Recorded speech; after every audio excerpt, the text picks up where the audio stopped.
Introduction. Priya's mother is looking at the map of Sikkim. Priya wants to know why.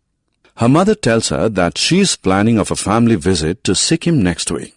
She wants the trip to be a memorable one for everyone. Therefore, she is planning. She will use the map to learn about the various spaces in Sikkim, their location, the distances between them, etc.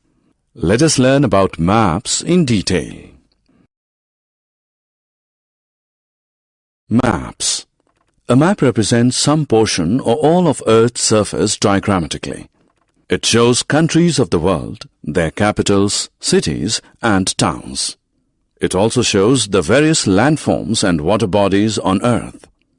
Maps use pictures or signs to denote rivers, mountains, etc. Such pictures and signs are known as symbols.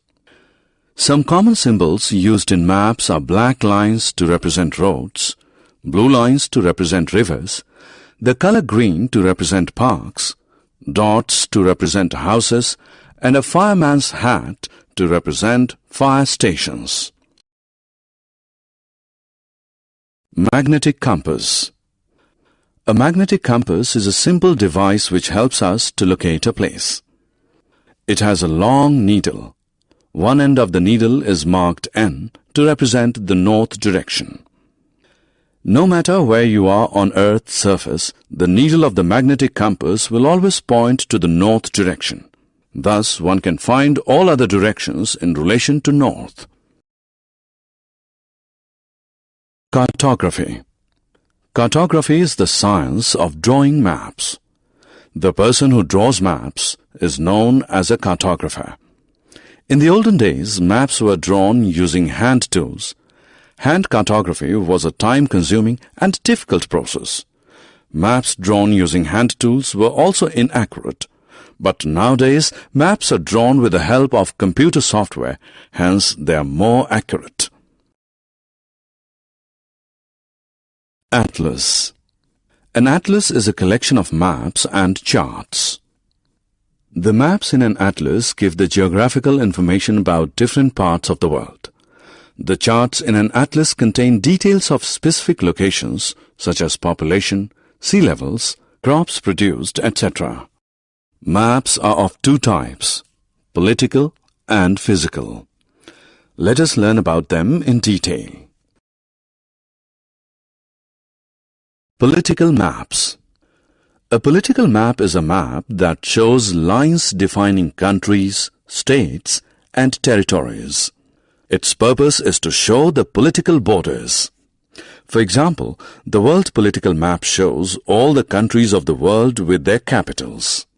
Similarly, the political map of Europe depicts all the political boundaries and also the names and capitals of all the countries in Europe. Thus, political maps help us in understanding the world better. Physical maps. Physical maps illustrate the physical features of an area such as mountains, rivers, and lakes.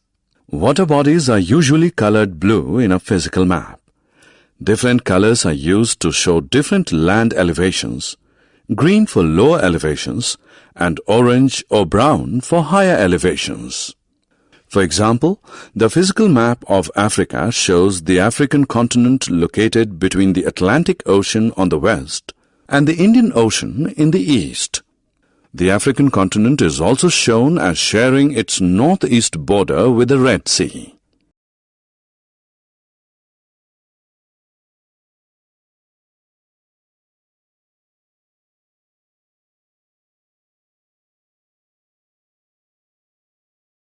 Summary. Let us summarize what we have learned. A map represents some portion or all of Earth's surface diagrammatically. A magnetic compass is a simple device that points to the north direction. Cartography is the science of drawing maps. An atlas is a collection of maps and charts. A political map shows lines defining countries, states, and territories. Physical maps illustrate the physical features of an area such as mountains, rivers, lakes, etc.